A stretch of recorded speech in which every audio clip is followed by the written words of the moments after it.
J'aimerais continuer avec une exhortation qui est adressée aux femmes. C'est par là que je vais terminer selon que je suis inspiré. Chers sœurs en Christ, chers invités,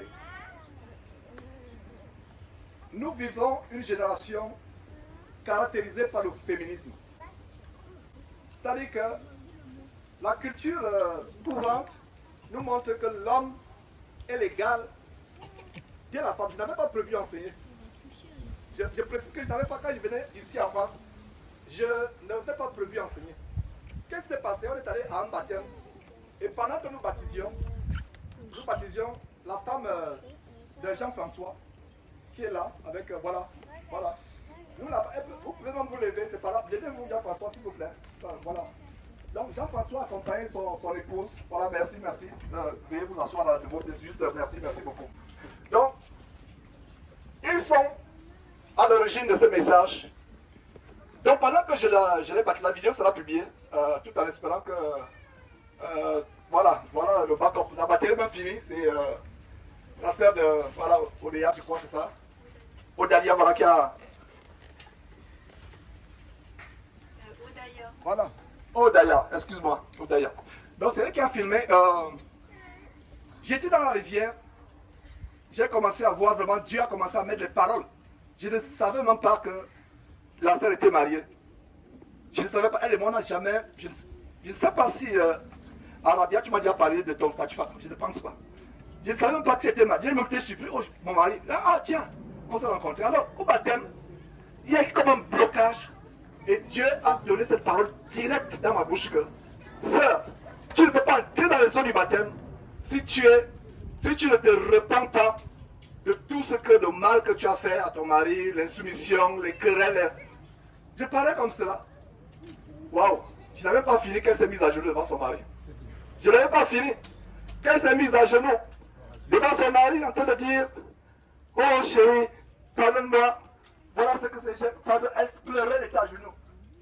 Je voyais Jean-François gêné, qui voulait la relever. Et elle dit, mais comment ça, Jean-François veut relever sa femme? Enfin, Jean-François a appliqué la parole de Dieu parce que la Bible dit, ne vous prosternez pas devant quelqu'un. Vous vous rappelez quand Jean s'est prosterné devant l'ange, Apocalypse, qu'est-ce que l'ange a fait? Relève-toi. Donc il voulait relever sa femme, mais la femme était là. Ses pieds sur sa tête sur les pieds de son mari. Elle a commencé à pleurer, pardonne-moi. Dieu m'a révélé cela. Tandis que ça ne le faisait pas, je ne pouvais pas la baptiser. Ça a été filmé et plaise à Dieu, on va poster cela. C'était émouvant. Et c'est cela qui me donne ce message. Je vais vous parler, sœur, parce que votre ticket pour l'enfer, c'est le féminisme qui a envahi le monde aujourd'hui. Et même dans les églises, vous voyez les femmes pasteurs, pastoresses, pastrices. Et ces femmes ont l'esprit de lesbianisme. Le féminisme. La femme n'est pas un esclave. Et vous aussi les frères, si vous traitez votre femme comme un esclave ou une esclave, vous aurez des comptes à rendre à Dieu. Mais j'aimerais vous parler, sœur, parce que vous êtes nombreux ici. Et la plus grande délivrance que vous allez avoir ici, c'est la délivrance par rapport à une soumission au mari. Vous êtes nombreuses. Et c'est pour cela que je vais parler. Et plus tard encore, toujours inspiré par Dieu, quand vous avez quitté, nous sommes restés avec la sœur Maximine, je ne sais pas, quelque part. Et j'ai eu la même révélation, voilà. On lui a parlé, et elle s'est mise à pleurer quand au fur et à mesure que Dieu sortait les paroles de ma bouche par rapport à son mari. Donc en une journée, on a eu 2 cas de révélation par rapport au problème de soumission. Et je me suis rendu compte que c'est général. Ce message n'était pas au programme. Donc, seul en Christ, je vais vraiment parler comme quelqu'un qui a reçu la grâce de Dieu, un homme infâme, un homme mauvais, pécheur, qui a reçu la grâce de Dieu pour vous encourager. Il y a des sœurs ici qui ont commencé à se dépouiller, qui ne mettent plus les vêtements mondains, c'est bien, mais le plus grand dépouillement, c'est le dépouillement dans le cœur. Le plus grand dépouillement, c'est le dépouillement dans le cœur.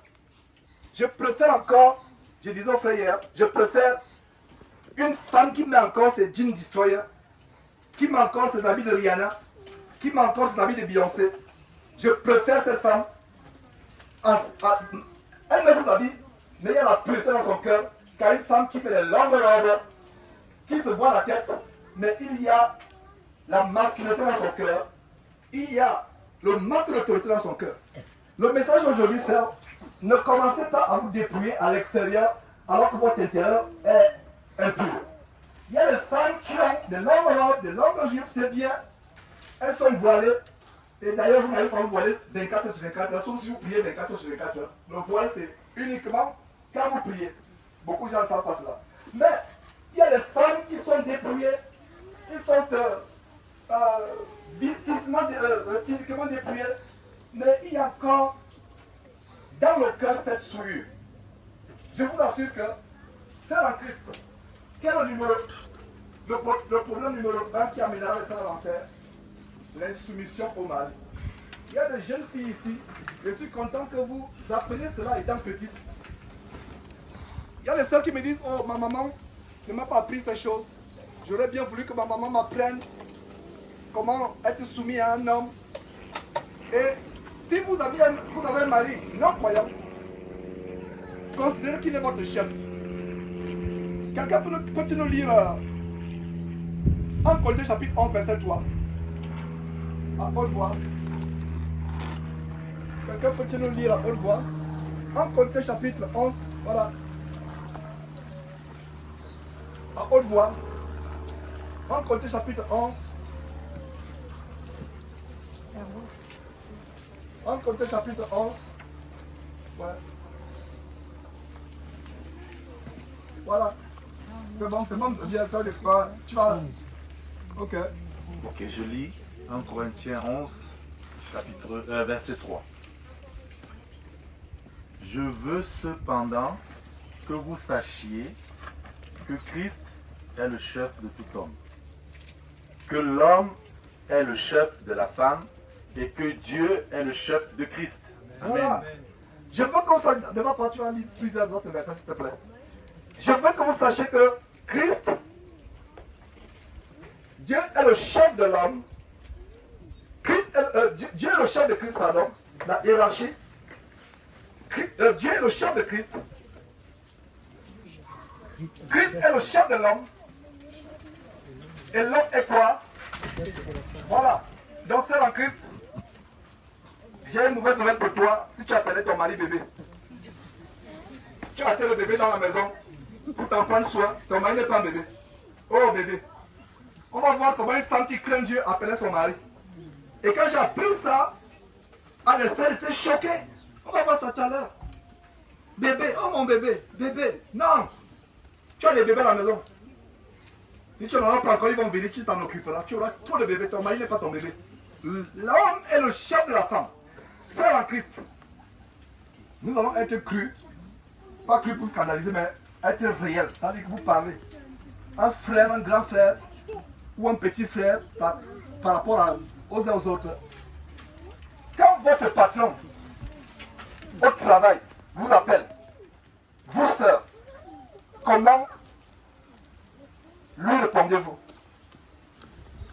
Comment lui répondez-vous? Votre patron au travail. Vous avez de la déférence, n'est-ce pas? Votre ton est respectueux. Pourquoi? Parce que il vous donne le salaire.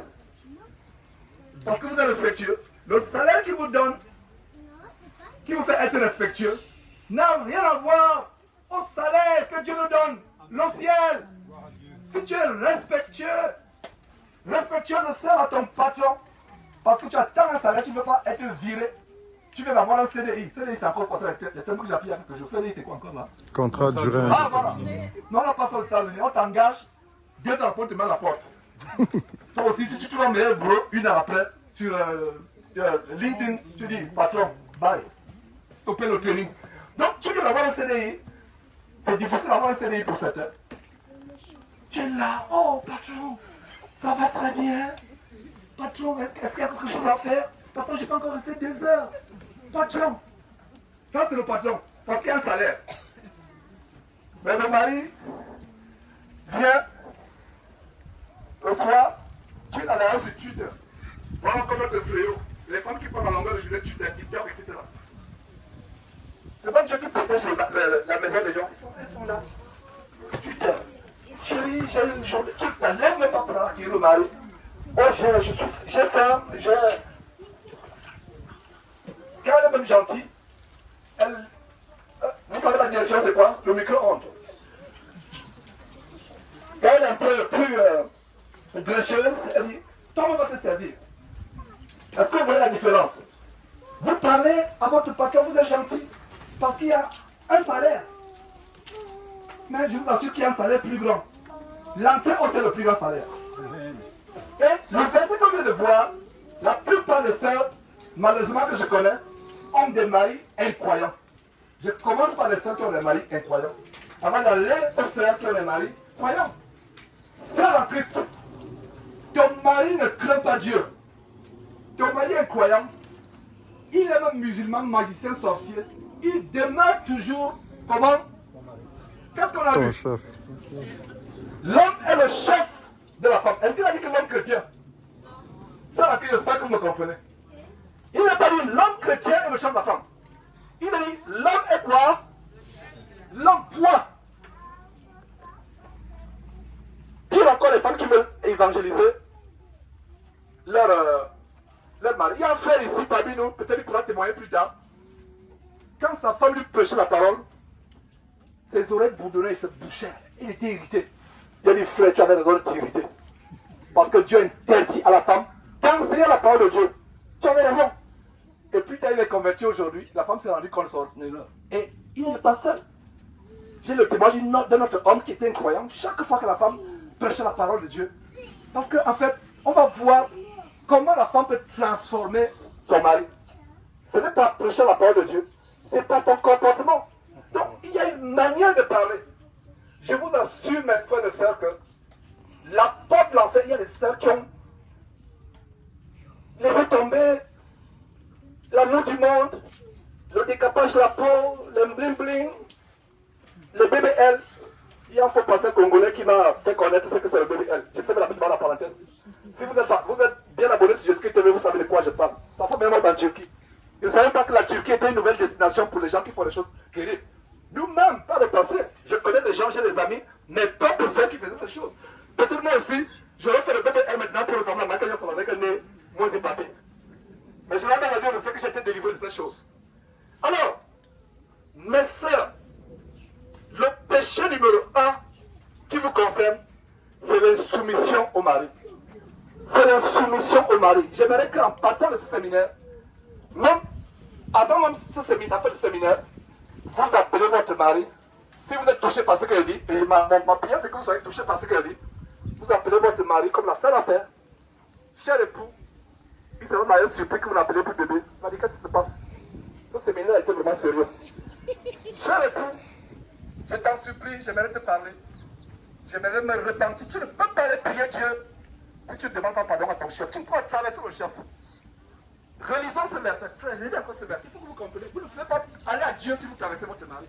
Qu'il soit chrétien, sorcier, franc-maçon, peu importe. Vous ne pouvez pas aller à Dieu. Ne priez même pas Dieu, sœur. Cessez de prier Dieu si vous ne respectez pas votre mari. Ce n'est pas la peine. 1 Corinthiens 11, verset 3. Je veux cependant que vous sachiez que Christ est le chef de tout homme et que l'homme est le chef de la femme Voilà, merci. et que Dieu est le chef de Christ. Voilà, hiérarchie. Ça veut dire quoi? Notez très bien ça en qui cette hiérarchie. Il y a qui d'abord? Dieu. Nous allons à Dieu par passant par qui? Vous comprenez là où je vais en venir? Je reprends. Nous allons à Dieu en passant par qui? Et la femme, tu vas à Jésus-Christ et Dieu en passant par qui? Applaudissez pour la parole de Dieu.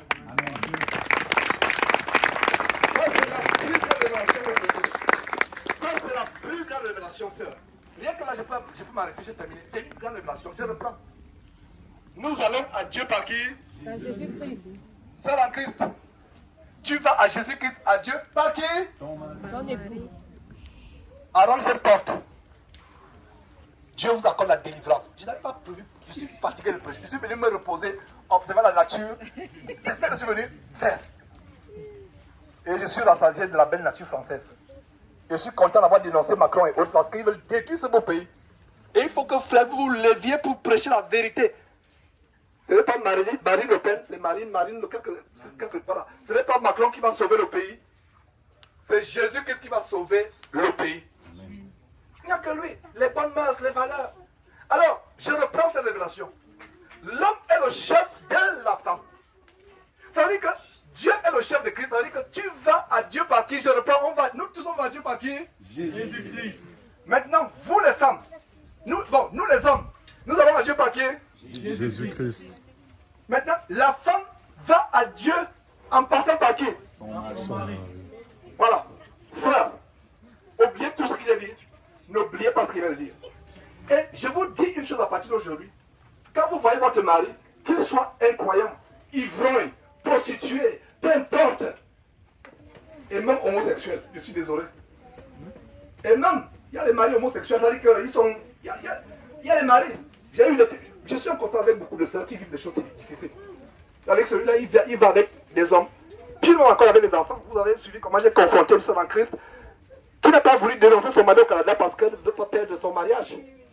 Ça m'a fendu le cœur. J'ai dit, tu ne veux pas perdre ton mariage et tu préfères que le mari fasse des choses bizarres. Bon, bref, vous voyez, peu importe ce que c'est ton mari, il faut que je vous prenne des exemples extrêmes pour que vous compreniez. Tu ne peux pas traverser ton mari et aller directement à Jésus-Christ. Donc, à partir d'aujourd'hui, en tout temps séminaire, réglez votre comportement avec votre mari. Comment vous lui parlez? Quelle attitude? Il ne s'agit pas de craindre votre mari comme s'il était un monstre.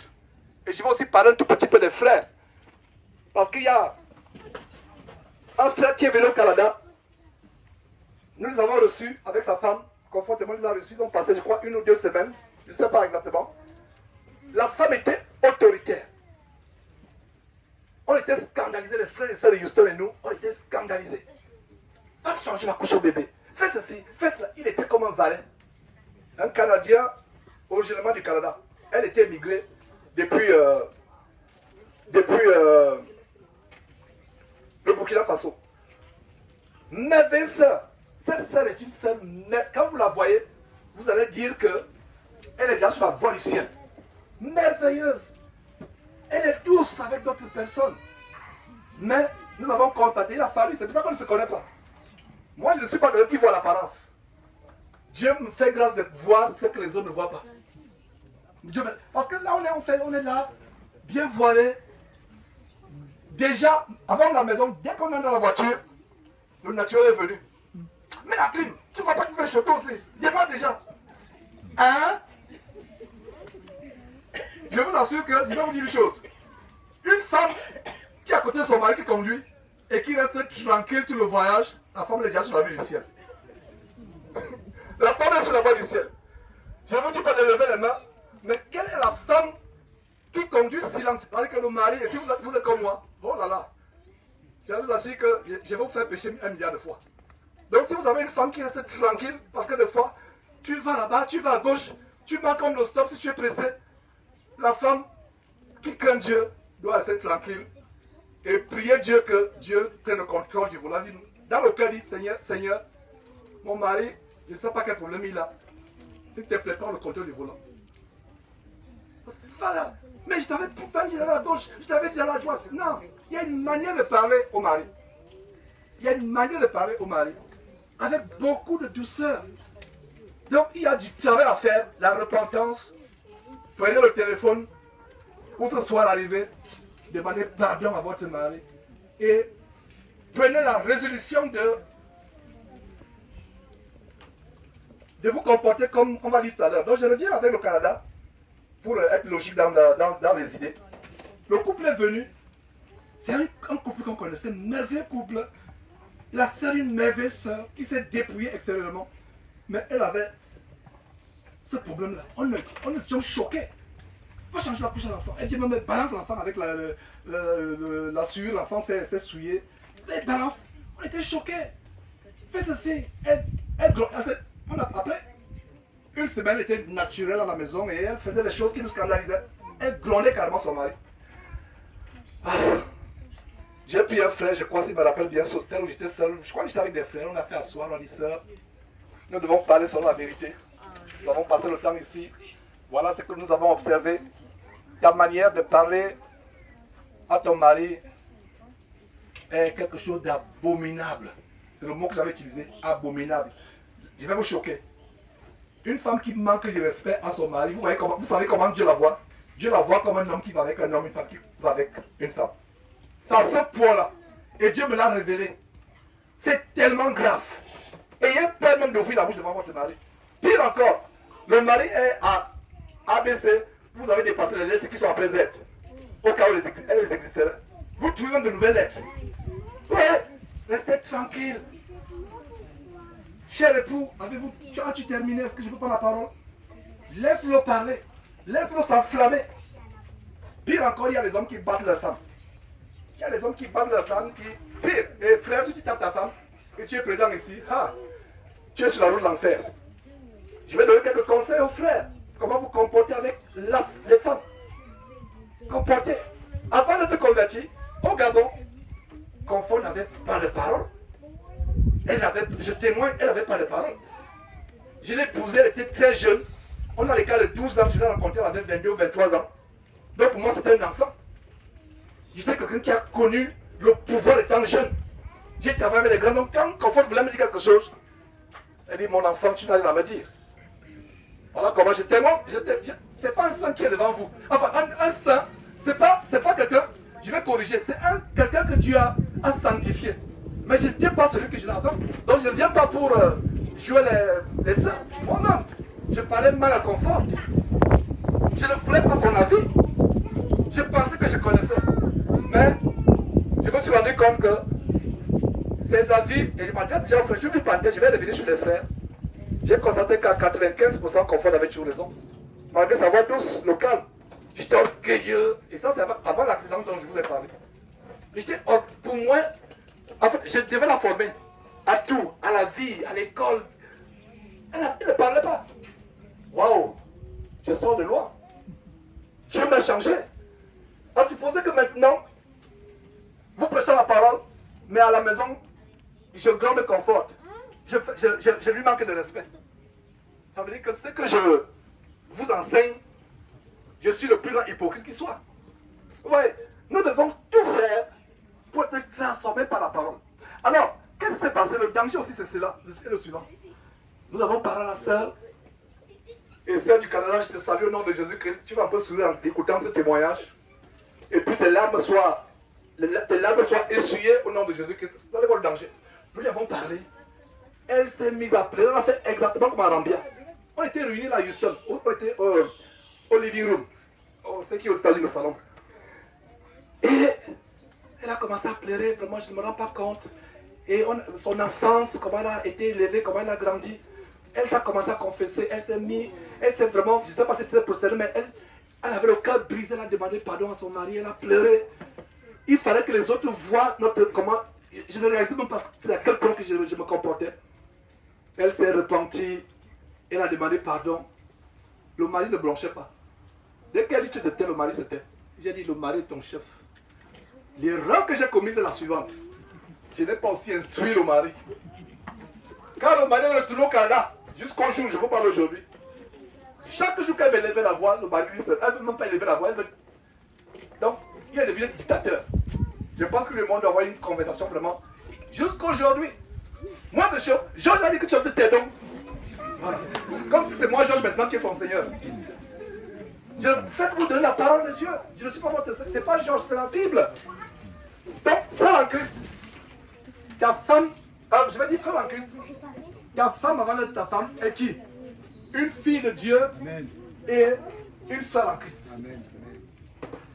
Si vous regardez, parce qu'il y a une chose, c'est pourquoi Confort de bois. Bon, moi, Confort, quand nous sommes à la maison, je l'appelle ma soeur. Oh, ma soeur, comment tu vas? Elle aussi, elle dit, oh, mon frère, ça va bien. Et ça nous rappelle que, avant d'être mon épouse, elle est d'abord quoi? Oui, la fille de Dieu, la fille de Dieu 1 et la sœur en Christ. Regardez une fille, je vais revenir sur ce que je voulais dire. Il y a une sœur qui avait été frustrée. Une sœur de Houston. Je ne donne pas son nom. Son mari est l'homme le plus doux avec les sœurs en Christ. Donc, ils venaient à la communion et sa femme ne savait pas que son mari pouvait être doux. La manière par laquelle le mari parle avec les autres sœurs, La femme dit, mais je n'ai pas ça à la maison. Qu'est-ce qui se passe? Vous savez pourquoi le mari parlait avec douceur et respect aux autres sœurs en Christ? Vous savez pourquoi? Vous venez de dire la réponse. Parce qu'il les considérait comme quoi? Les sœurs en Christ. Il y a la différence. Il dit, oh ma soeur, tu vas bien? Oh ma soeur. Mais il n'avait jamais dit à sa femme, oh, ma femme, tu vas bien? Comme nous sommes dans le même pays, le Gabon, dans le même pays, c'était, regarde-moi la maboule là. Elle a encore laissé tomber, je ne sais pas quoi. Pour ceux qui sont au Gabon, maboule, comment on dit maboule en français? Qui peut me traduire ça? Toto. Voilà. Hein? En français, c'est quoi? Regarde-moi, c'est comme c'est une femme, mais c'est aussi Toto pour les femmes. Idiote. Voilà, regarde une femme bête. L'idiote. Hein? À l'église, tu traites les autres femmes. Oh, ça va bien. Tu as bien dormi. Mais dès que tu vas dans la voiture avec ta femme, mets la clim, regarde-moi l'idiote là. Pourquoi? Parce que tu ne la considères pas comme une femme, une seule en Christ. S'il vous plaît, j'ai terminé. On a beaucoup de choses à faire aujourd'hui. Par la grâce de Dieu. Sœur, je vous en supplie. Renouvelez votre intelligence. Renouvelez votre intelligence. Terminons avec 1 Pierre chapitre 3. Vous allez choquer de ce qu'on va découvrir. 1 Pierre chapitre 3. Oui, on va commencer depuis le début, en effet, à partir du verset 1. 1 Pierre chapitre 3, à partir du verset 1. Femmes, soyez de même soumises à vos maris, afin que, si quelques-uns n'obéissent point à la parole, qu'ils soient gagnés sans parole par la conduite de leurs femmes. Voilà, alors donc on va décortiquer, Femmes, soyez soumises comment? Soyez soumises à vos maris. Attention, attention. Ton mari dit va te prostituer. Ça c'est contient la parole de Dieu, n'est-ce pas? Ton mari va voler, va faire la fraude. Et surtout ici en France, il y a un phénomène. Si tu as eu les papiers par la fraude, je pense qu'il faut te repentir et voir comment tu peux corriger cela. J'ai appris qu'il y a beaucoup de fraude et c'est le cas aux États-Unis. Les gens qui ont eu les papiers, que ce soit peu importe le pays d'immigration, si vous avez eu les papiers par la fraude, mettez les choses en règle. Mettez les choses en règle. Alors, femmes, soyez de même soumises à vos maris. Afin que si quelques-uns n'obéissent pas à la parole, ils soient gagnés comment? Sans parole. Ils soient gagnés en ouvrant la Bible. Tu ouvres la Bible, toi, la femme, pour leur enseigner? Non. Sans parole. Ça veut dire que la manière par laquelle tu gagnes ton mari, c'est sans la parole. Mais la soumission. Voilà. Verset 2. En voyant votre manière de vivre chaste et réservée. Le mari chrétien ou incroyant doit voir la manière par laquelle tu es comme chaste et réservé. C'est-à-dire que quand vous êtes dans la maison, on ne sait même pas s'il y a une femme ou s'il n'y a pas de femme. Chaste, réservé. Même pour tout le monde, homme ou femme, la Bible dit que la bouche qui parle beaucoup ne manque pas de faire quoi? De pécher. Quand tu parles. La réserve. Une femme sage, quand elle ouvre la bouche, c'est pour dire quelque chose qui est nécessaire. Elle parle quand c'est nécessaire. Continuons, frère, s'il te plaît. Verset 3. Ayez non cette parure extérieure qui consiste dans les cheveux tressés, les ornements d'or ou les habits qu'on revêt, mais la parure intérieure est cachée dans le cœur, la pureté incorruptible d'un esprit doux et paisible qui est d'un grand prix devant Dieu. Voilà. C'est ce qu'ils ont au début. La pureté extérieure, c'est bien. Mais ça doit commencer par la pureté comment? Intérieure. La douceur avec laquelle tu parles à ton mari, le respect. Et encore là, frère, il ne s'agit pas de traiter la femme comme une esclave. Je vous assure qu'une femme qui respecte son mari, qui est soumise à son mari, allez lire Proverbe chapitre 31, son mari l'élève. Elle devient, je vous assure que les soumissions de la femme au mari, les soumissions de la femme au mari, c'est une abomination aux yeux de Dieu. Et la soumission de la femme au mari amène la femme à être élevée, non seulement aux yeux de Dieu, mais aux yeux de son mari. La soumission est une bonne chose. Et terminons pour voir l'exemple avec Sarah. Verset 5. Ainsi se paraient autrefois les saintes femmes qui espéraient en Dieu soumises à leur mari. Verset 6. Comme Sarah qui obéissait à Abraham et l'appelait son Seigneur. Voilà. Sarah qu'est-ce qui est Abraham? Nous connaissons tout ce qui est Abraham. Abraham, c'est notre père dans la foi. Abraham, c'est notre père dans la foi. Abraham, c'est le père de deux grands groupes. Deux grands peuples dans le monde. Les Juifs par Isaac et les Arabes par Ismaël. Nous sommes les fils d'adoption par Jésus-Christ qui est issu de qui? Isaac. Dieu avait dit à Abraham, toutes les nations seront bénies en ton nom.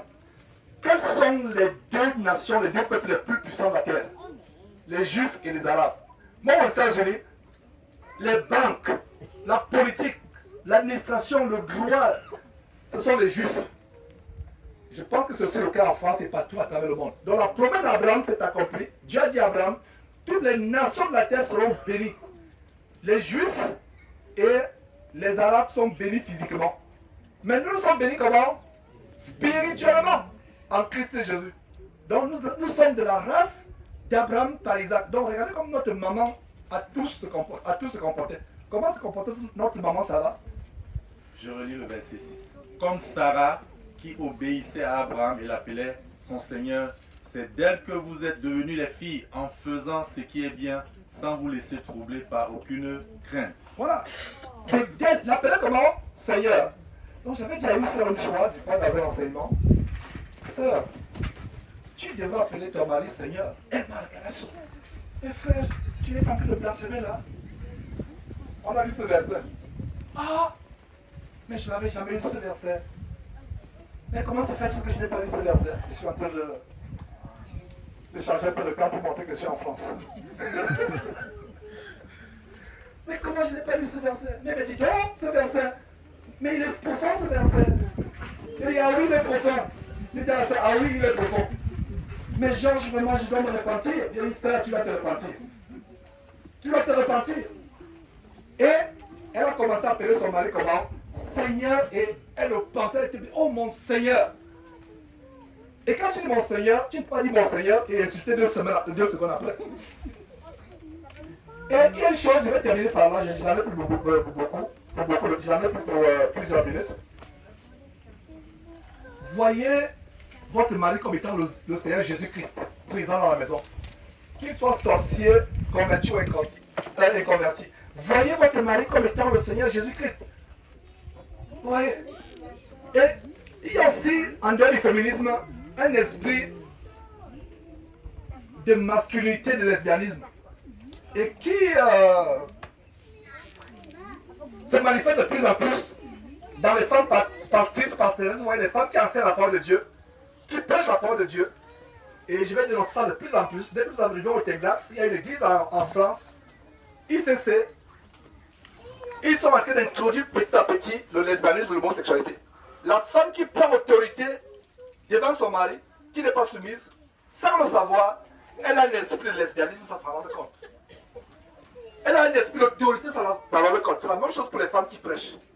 Et c'est un démon auquel nous avons été confrontés. Il y a des femmes du corps desquelles ces démons de masculinité sont manifestés, ils sont sortis, les démons de lesbianisme. Et il y a des femmes qui m'ont dit, Georges, pour être honnête, tu as raison. Il y a d'autres qui ont eu des tentations avec d'autres femmes. Et c'est lié, l'autorité.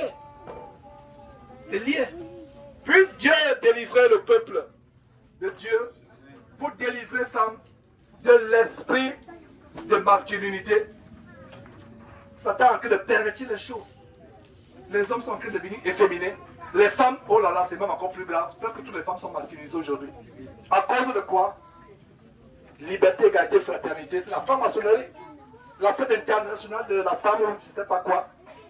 C'est la franc-maçonnerie. Ma prière, c'est que, au sortir d'ici, vous vous repentiez. Et que ces paroles, ces quelques paroles soient mises en pratique. Et que vous soyez sur la route qui mène au ciel. J'allais terminer. Que Dieu soit loué. La gloire, l'honneur, pas à moi qui ai donné ces enseignements. La gloire et l'honneur à Dieu seul au travers de son Fils Jésus-Christ qui est le chef de l'Église, qui est notre chef, par qui nous avons pour prier Dieu. Je dis Amen. Amen. Amen.